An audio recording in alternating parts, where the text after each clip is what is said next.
Your face is pressed against the ground and your hands are cuffed. A guy in a button-up shirt with pockets and a Batman-looking utility belt is holding you down while yelling orders. You've just been arrested. In the US, an arrest happens about every 3 seconds. So if you're one of these unlucky 11 million per year, good luck. You'll need it.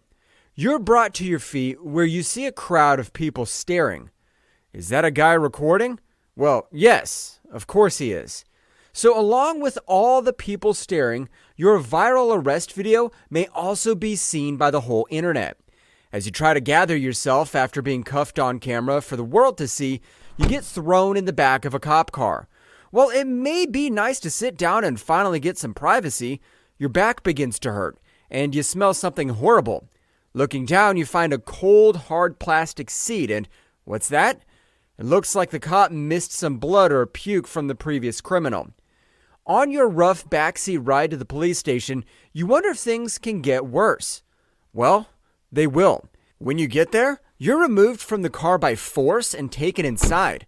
The cop sits you on a concrete bench and you wait for what seems like forever.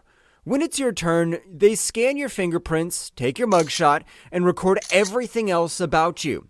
Since you were arrested on the weekend, any chance of getting free with bail goes out the window till Monday, when a judge can see you. Looks like the local lockup is your new home for a bit. While waiting for the judge is pretty boring, you still have hopes to get out on Monday. After a day or two of sitting and waiting on your thin joke of a mattress, your name is called. During your meeting with the judge, you find out you're being denied bail and can't leave. In a state of panic, you beg the judge to change the decision. But this fails and you're sent away. You're then moved to a longer stay at an actual jail, which makes the lockup look like summer camp. Unlike lockup, where you had a quick way out through bail, jail is different. You're told you'll stay here until your trial is finished. After your trial, you'll either be released or moved to prison. Your hope to get out is getting smaller, but it's not gone yet. As time passes, you have no clue how long you'll be there and how long you could be sentenced. Around you is a mix of people in the system. For some, it's their first time, and for others, this is just another trip. Energy in the air is tense. You could tell some of the newer people are looking to prove themselves. You're hoping this proving has nothing to do with you. But of course, you accidentally make eye contact with the craziest looking dude, and he rushes you. Even though you try to calm him down, things escalate. Before a cop can step in, you become the new guys, proof that he's not to be messed with. You look for help from the cop, but instead, you're ignored and left to defend yourself. While the fight appears to be over, you still haven't realized the worst part. After getting used as a stepping stone, you're now placed at the bottom of the food chain. On top of this, you haven't seen daylight in a while, and the constant lockdowns from fights or searches crushes your hope. As you get back to your cell, you turn to your bunkmate, hoping for any sign of a friend. But like the other people, he saw the beatdown, and because of that, he wants nothing to do with you. Some days go by and you start to think you'll be okay by yourself. But that's when you realize what having no friends in jail means. One day, you're walking back to your cell during a lockdown when you see a bunch of cops talking to your cellmate and going through your stuff. You overhear him saying he has no idea where the drugs came from, and they all look at you. Yep, before your trial even started, you have more punishment for the drugs which aren't even yours. Weeks and even months go by of this cycle with mixed-in trial dates. Your cheap lawyer finally tells you that he thinks he can get you free if you pay more, so you do. This new source of hope is the most you've felt in a long time. But it didn't last long. The trial ends and it turns out you're not only found guilty, but they also upped the charges because of the drugs they found in your cell. So after making it through jail for months with little hope, the door is slammed shut and you're shipped off to prison. In prison, a few things are the same, a few are different. A new factor is knowing how long your sentence is, which means changes. While you could call it nice knowing how long you have to be there, this also means a much more complex food chain. From the start, you again feel like an outsider. That is, besides a few guys who give you a strange, almost suspicious amount of attention. You figure that some company's better than no company. That is until one of these new friends asks you to hold their pocket. You start to realize what they actually want, which isn't quite what you're going for. So you decline the offer, and guess what happens? He beats you up, which at this point is not so surprising.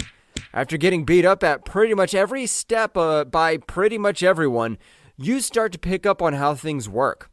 To stay safe, you need a gang, and to get in a gang, you need to be strong. So with this new plan to get strong, you work out and eat as much as you can. Since you're in prison and can't really choose much for yourself, this could be tough. You're not able to use the gym, so instead, you're forced to use anything around you to work out. If working out is hard, getting the food to get bigger is almost impossible. Even if the prison food didn't taste horrible, the portions are so small that even if you could get it down, it wouldn't do much. So you have to start trading and using the little money you earn from prison jobs for extra food. After getting your butt kicked a few more times, lots of creative workouts, and lots of extra food, you finally are big enough for a gang. You walk around looking for your options when you realize there aren't any. Segregation's common in prison, so race decides the gang you go with. But at least now that you join the gang, you think life might be easier. But instead, since you're the newest member, you have to do a bunch of dirty work. And before you're even allowed in the gang, guess what the ritual is? That's right, they beat you, which at this point you pretty much expected. As time passes, members of your gang help teach you how to survive. As part of being in the gang, you're forced by the leader to beat people up and other risky stuff. You do well in the gang life, and as months turn into years, you rank up higher and higher till one day you find yourself at the top. A whole crew to yourself, they bring you food, protect you, listen to orders. It almost feels like you're starting to get too comfortable. And that's when you get the news. You've been selected for early release. This ironically comes as extremely bad news. Early release was all you wanted when you first arrived, but now that prison's all you know, and they're letting you go, everything changes. When you get out, no one is there to pick you up. All you get is a bag with the rest of your items from when you were first arrested. You're trained to survive in prison, not the real world, which leaves you with bad odds at a shiny new life. About 2/3 of prisoners go back to prison in the first 3 years after being released, which scares you. You search for jobs, but it's hard to get one with the big gap of no job experience while you were locked up.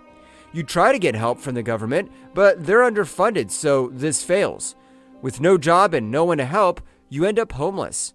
One night on the street, you wake up to another guy going through your stuff. You use what you learned in prison, and what do? Beat him up. Red and blue lights flood the alleyway in seconds. Your face is pressed against the pavement and your hands are cuffed. A guy in a button-up shirt with breast pockets and a Batman-looking utility belt is holding you down while barking orders. You've just been arrested.